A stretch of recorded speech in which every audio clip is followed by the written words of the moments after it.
Hello and welcome back to Bookmark Chronicles, and we are doing our second quarter series check-in. So this is going to be kind of shorter than most series check-ins, at least because we're only going through 3 categories. A lot of these I was still reading in my last check-in, and I still need to continue reading them. So we're going to go over series that I need to catch up on, ones that I need to complete, and ones that I've DNF'd.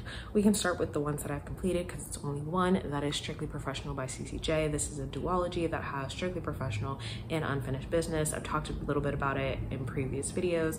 I enjoyed Strictly Professional, did not enjoy Unfinished Business. If you've seen my most recent characters that I want to square up with, that's why, because half of that list is characters from that series. But in that first book, it is a workplace romance. We're following Gabby and Terrence, who started working together. I believe they had met at a bar prior, and then surprise, surprise, now they work together and they're trying to navigate their relationship while working together. The first book is good, would recommend it as a standalone. Read the second book if you want to be pissed off. Now for series that I need to catch up on or complete, first is Beasts of Prey. I have read Beasts of Prey and Beasts of Ruin. I just need to read the last one now. I think it's just a trilogy.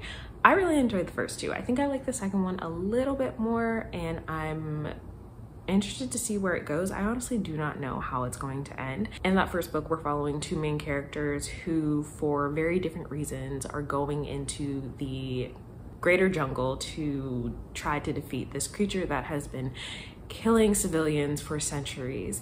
One of our characters is a beastkeeper at the night zoo, and the other one is going after it because it killed his father. So they team up and go into the jungle together, and we follow their story from there. It's really good. There is a little bit of a romance subplot, which was fine in the first book, and the second book is starting to piss me off though, because I was like, okay, this is just unnecessary. Let's stop doing this, please and thank you. But I'm excited to see how it ends. Next is The Blood Trials by N.E. Davenport. I'm currently reading The Blood Gift right now, so I will be finishing this very soon. I enjoyed the first book surprisingly, like much more than I expected to. I don't know why. I guess I just had low expectations, but I really enjoyed it, and now I'm buddy reading the second book with Alana, and we're both having a good time. In that first book, we are following Ikenna. She is graduating from what is like their military academy. However, her grandfather recently passed away, and she's just gotten some information that might determine that he was not killed in an accident and that he might have been murdered. So she is going through with her training and also trying to figure out what really happened to her grandfather. There is a lot of racism in this book. I mean, it's not out of the ordinary. It is probably what Black women in the military face. So go into it knowing that, but it is really good. Next is 3 Dark Crowns. So I read the first book a little while ago and I wasn't really feeling it, but then the ending intrigued me enough to keep going. I have the audiobooks, I think, for the rest of the series on Scribd. I just need to actually pick them up. And that first book, we're following 3 triplets who were separated when they were about 6 years old.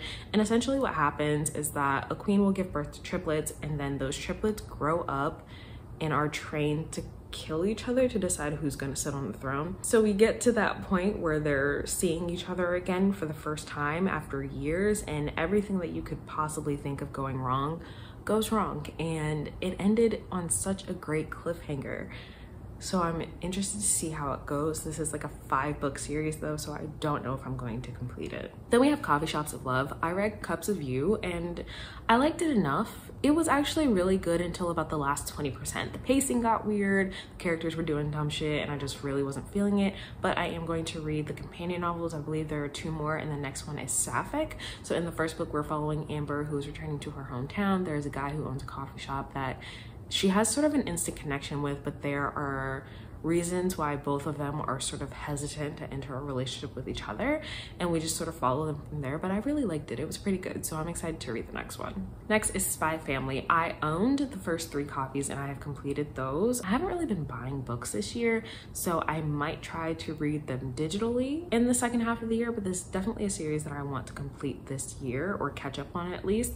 If you're unfamiliar, we are following a spy who for his next mission needs to create a fake family and get into this really prestigious school to get close to someone in the government, and he adopts a little girl who is a telepath, and his fake wife is an assassin. At this point in time, no one knows anybody else's secret. This is a very fun series. I've given all 3 books 5 stars so far. There is an anime also, but it's a really fun time, so I highly recommend it.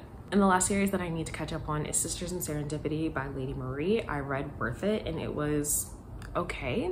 the characters were kind of annoying. I think I rated it 3 stars. There's also a character in there that I wanted to fight because she was so fucking stupid. This one is fake dating, but also has like really shitty family members, which is one of my biggest fucking pet peeves. So it's cute. I like the couple, but everything going on around them really irritated the hell out of me. Our main character is getting ready for her mother's wedding, and there are a lot of couple activities planned leading up to the wedding. So she ends up going on a date with this guy, isn't planning to see him again, but then tells her sister that they're dating, so then she has to rope him into it. So we follow them from there, and it's good, but it's definitely not my favorite by her. Now we're moving on to the series that I've decided to DNF, starting with Bays of Juneteenth. I thought that I was going to read this entire series and do a series review, and I picked up book 3 or 4 and I wasn't feeling it anymore. I think part of the reason is that I would not recommend reading these in quick succession because it starts to feel redundant with like the history of the organization. So in this, we are following various city representatives for the Mr. Black organization. So each character that we're following is in a different city. And so like we have Mr. Black LA, Mr. Black Detroit, and we're following them as they prepare for their annual Juneteenth celebrations in their respective cities. And I really like that. They are very quick little novellas, but I think reading them so close together like I did was a part of the problem. And also some of them I just didn't like. Each book in the series is authored by a different person. So even if I did vibe with one writing style, it wasn't guaranteed that I was going to feel that way about the next one. So I would recommend the series. I would just say don't read them so close together like I did. The next 2 I talked about in my Do I Like White Man Fantasy vlog. So first is the King Killer Chronicles. I attempted to read The Name of the Wind. Didn't like it, didn't finish it. I don't really know what it's about. Like, we're following this guy who is an innkeeper, but that's sort of an alias. He's trying to keep a low profile. He is someone that there are lots of rumors about, and I don't really know what the rumors stem from, but I didn't care enough to find out. I had just gotten to the part where he was starting to tell like his life story, and I was just like, I don't care.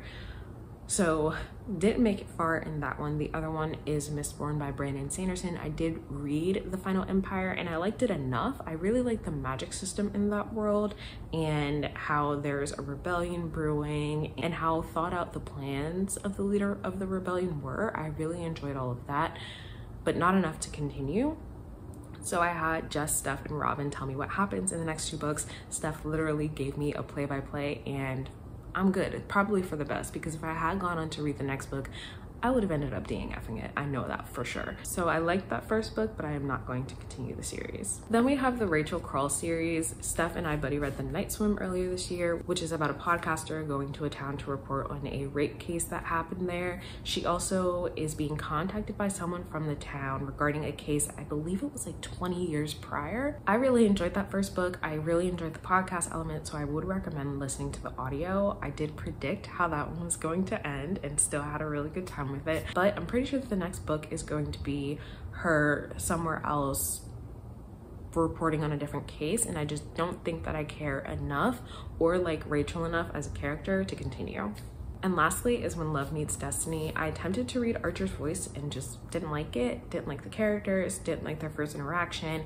There's also a lot of trauma in this book, which is fine sometimes, but I think that the way that it's marketed, the way that people talk about it, and then what I actually got, my expectations and what I received was very different because no one talks about the trauma in that book. So in that we're following someone who moves to a new town after something happens and she's just trying to get away, and she meets the other character who also has a bit of a traumatic past, and I believe whatever he experienced is the reason that he doesn't speak. I'm not sure, I didn't make it too far, and I think I'm just gonna look up a spoilery review of it because I am intrigued, but not enough to actually read it myself. It is also a pretty chunky book, and I just don't think that romances need to be that long, so I'm not gonna finish it. But that is my second quarter series check-in. I will do another one of these likely in September, and hopefully I can knock a few more things off the list. Luckily, I will say that I hadn't started too many series this time around because I've been focusing on reading my own shelves, so I think that cut down on the number of series that I was in the middle of, but we'll see if we can keep that going for the rest of the year. So let me know if you have read any of these or if they are on your TBR. Otherwise, that's all I have for you today, and I'll see you in the next video.